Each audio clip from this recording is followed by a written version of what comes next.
Morning, Soma. I'm Toby, and it's so good to be able to bring God's word to us this morning. And it's also so good to be gathered together. And I'm sad that we can't gather together in person. I really look forward to the day where we're gathering with no fear of a virus, and where we can all have a nice cup of tea together. This year, we're still in the year of authentic community in the world. That's this year's topic. And part of this topic has been looking at the one another's within the Bible. And thinking about how we can be authentic followers of Jesus with one another. And this morning, we'll be thinking about consider how to spur one another on toward love and good deeds. I remember during the Olympics this year, one of the Aussie swimmers, he won a medal for his country, but I can't, for the life of me, remember his name. I tried looking it up, I couldn't remember it. But legend, he did this massive swim, and he came out, and you know how they have those interviews afterwards. He went straight to this interview, and he said something that kind of stuck with me. Because what he said was people think that swimming is an individual sport, but it's not. He said, I wouldn't be here if it wasn't for my friends, my family, my coach, and my swimming community who encouraged me, who motivated me. And the reason I say this is because today's passage in Hebrews has the exhortation to spur one another on to love and good deeds. Not toward an Olympic medal, toward love and good deeds. And so what I want us to think about this morning is the why, the what, and the how. And we'll be pulling our points straight from the text. There'll be 3 points. First of all, the why, verse 19 to 21. Spur one another on because of Jesus. Then we'll have the what, verse 22 to 24. Spur one another on to live for Jesus. And then we'll have the how, verse 25. Spur one another on by gathering and encouraging. So first of all, the why. Spur one another on because of Jesus. Let me read verse 19 to 21.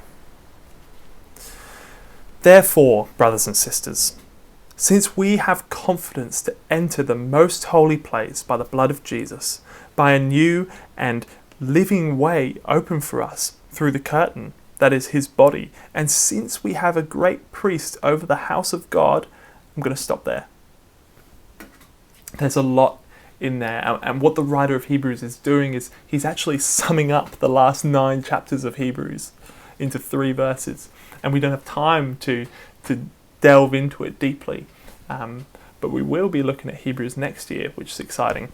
But essentially, what he's been saying is that Jesus' death is a worthy sacrifice to atone or to make amends for the sins of his people. Jesus' death is a worthy sacrifice to atone or to make amends for the sins of his people. There's no longer the need to sacrifice animals under the old covenant because a new covenant has come. And in this new covenant, Jesus' death is enough for us to enter into God's presence. Notice the part where he says, by a new and living way open through us through the curtain, that is his body. His body has served to be a curtain where we can access God. And the point he's been making throughout the whole book is that Jesus is better. Jesus is better than anything else. John Piper asks this question. I really like it. I think it's really challenging. And answer this in your heart. If you could have heaven with no sickness, with all the friends you ever had on earth, all the food you ever liked, and all the leisure activities you ever enjoyed, and all the natural beauties you ever saw, all the physical pleasures you ever tasted, and no human conflict or any natural disasters, could you be satisfied with heaven if Christ were not there? Oh man. The answer of Hebrews is no. Jesus is better. Jesus is better than the end of lockdown. Jesus is better than our renovations. Jesus is better than our financial security. Jesus is better. It's only through Jesus that we can be saved. It's only through Jesus that we can be satisfied. Do you believe this?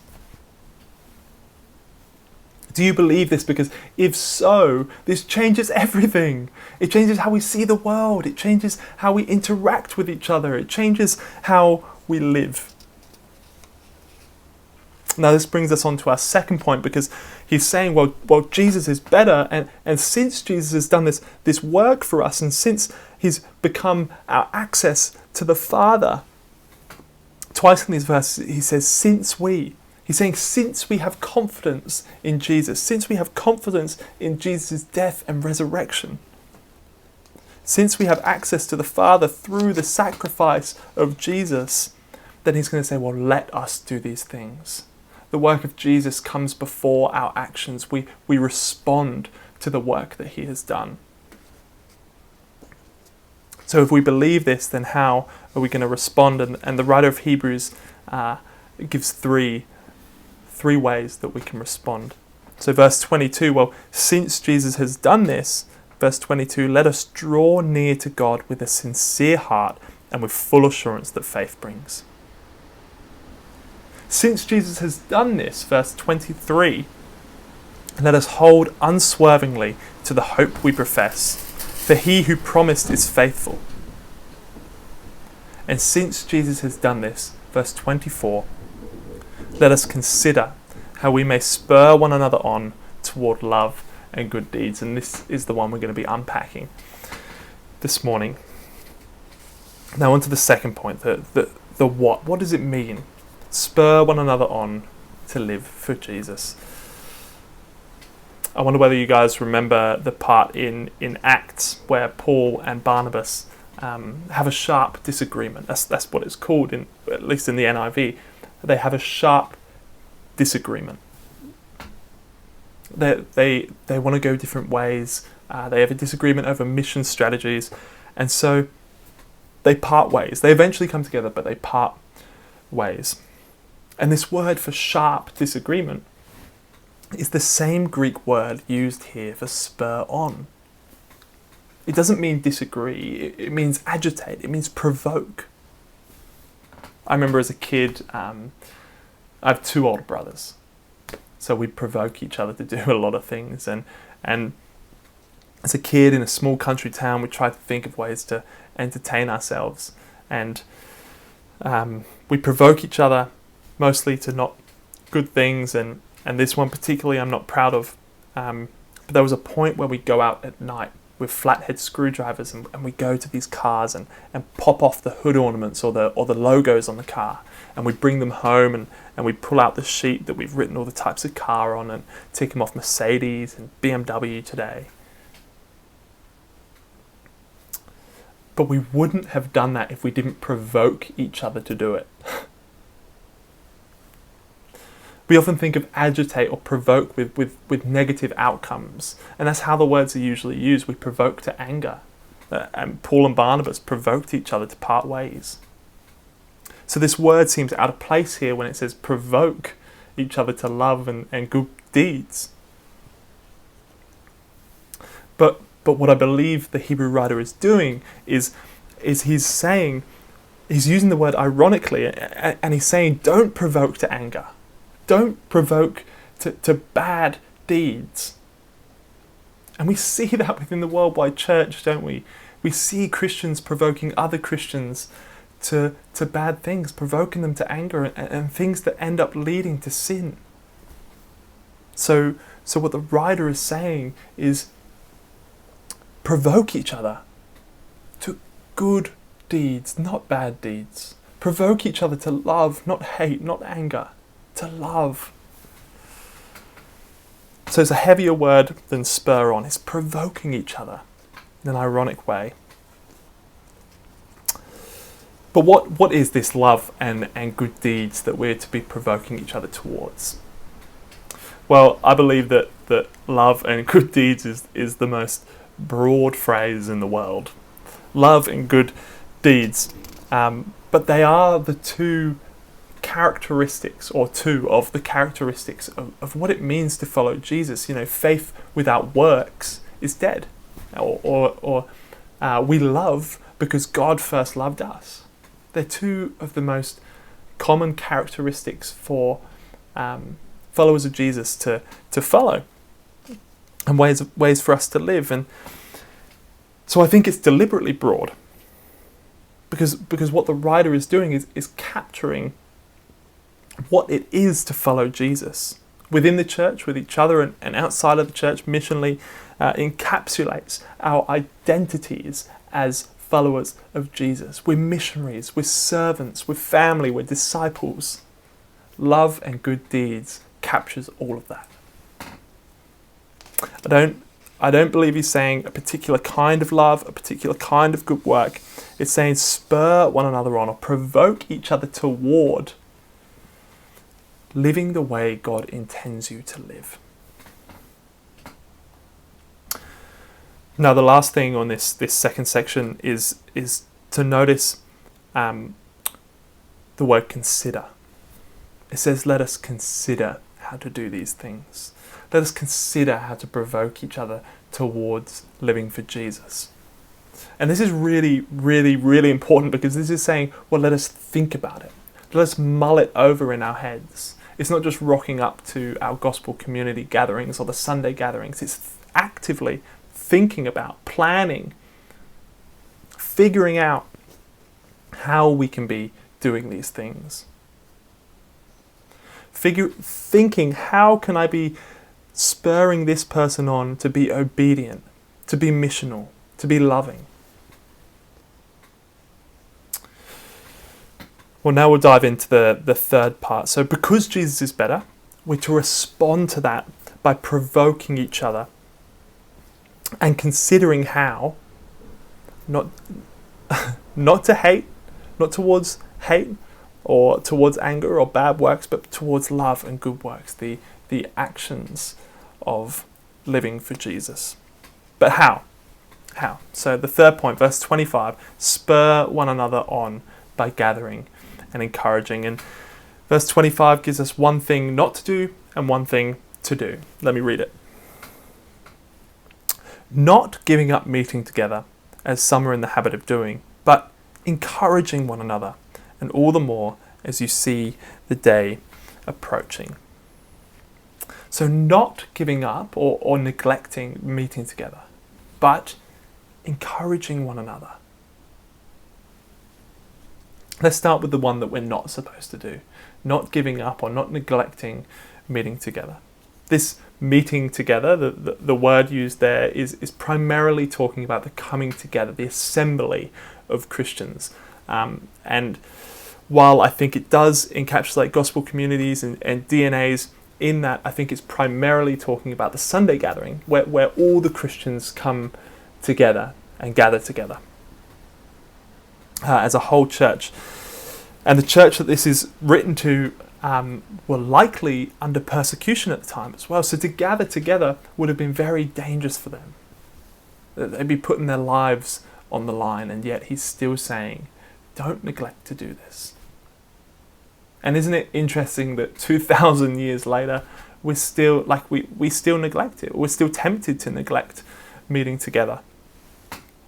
But the thing is, the more we neglect to meet together as Christians, then the less we're going to be spurring one another on to live for him. And so it becomes not just about us, not just an individual thing, but it becomes about the whole church, about other people's faith, other people's minds, other people's walks with Jesus, other people's hearts. And that's one of the massive problems with today's, I think the church today is we think far too individualistically. We're surrounded by a society that's very, very individual. Dave's done talks on this, and you should go listen to them. They're probably on the website. Like the phrase, you do you, is so individual. No, we're supposed to be doing this as a community.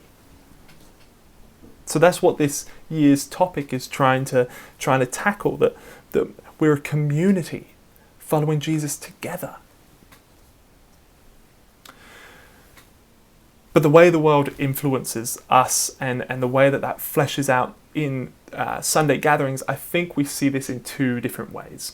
On one hand, we either think we don't need to gather because what we really need is another hour or two in bed, or what we really need is that special family time or exercise or to finish the work on the house. And these aren't bad things. They're not bad things. But we need to reorientate our thinking and our planning and our prioritizing of that list. On the other hand, we think that we don't have anything to bring. That when we come to the gathering, we'll probably just be chasing kids anyway. So what have I got to bring? Or I'll probably be tired or in the wrong state of mind, or I've had a full-on week and I just can't get there. Or the online church is hard, and it really, really is. But even by turning up, we're spurring one another on. Just by being present, when parents see that other parents make the effort, that's so encouraging. When people see that other people who have had the busiest week in the world are still there, that's so encouraging.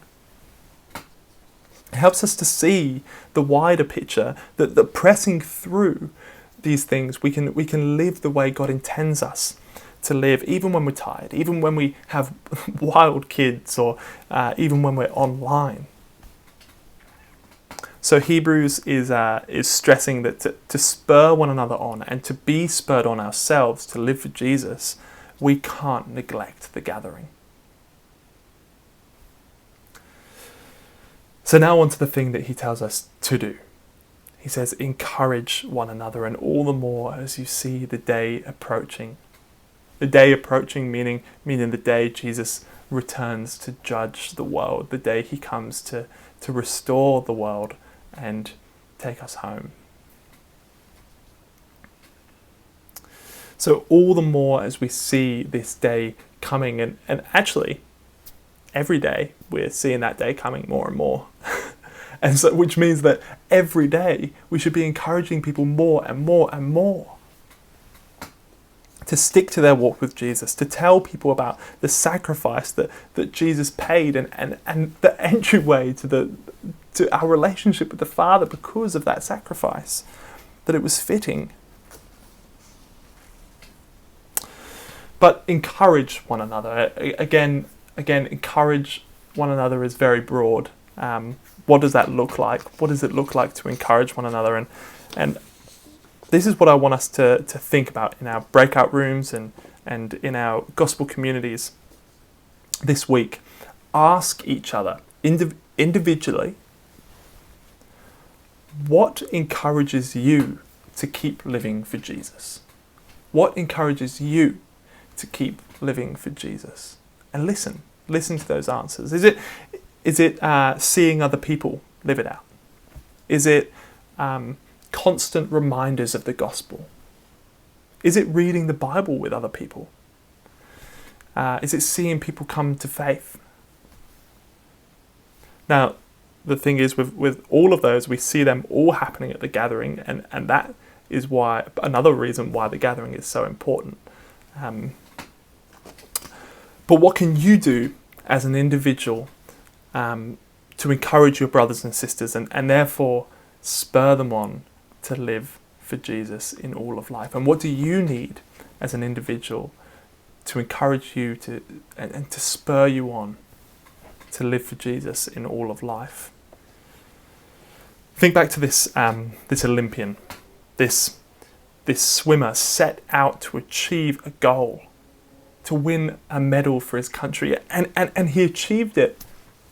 But if he went it alone, he would never have achieved it. He said that himself.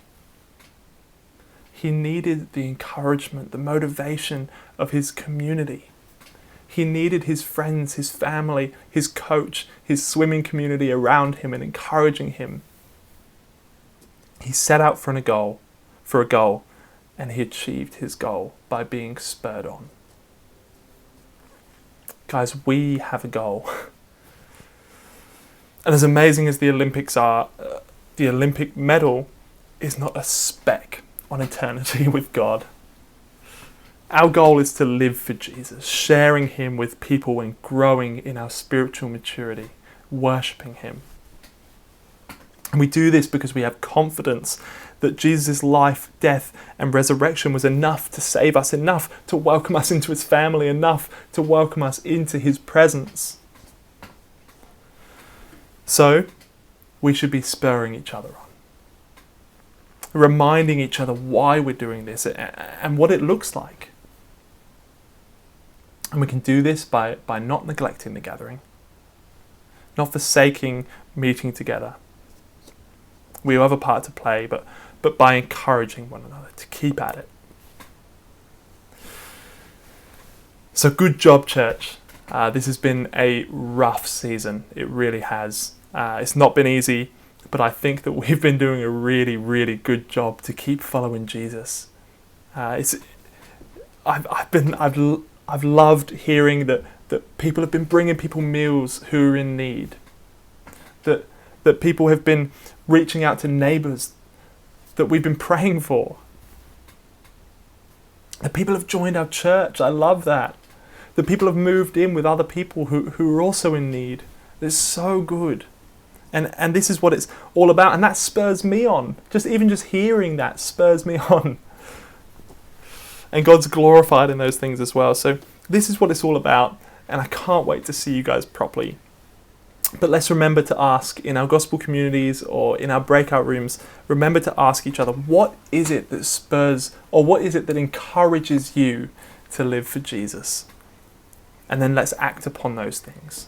What is it that encourages you to live for Jesus? And then let's act upon those things, because as we do, we're spurring one another on toward love and good deeds. See you, church.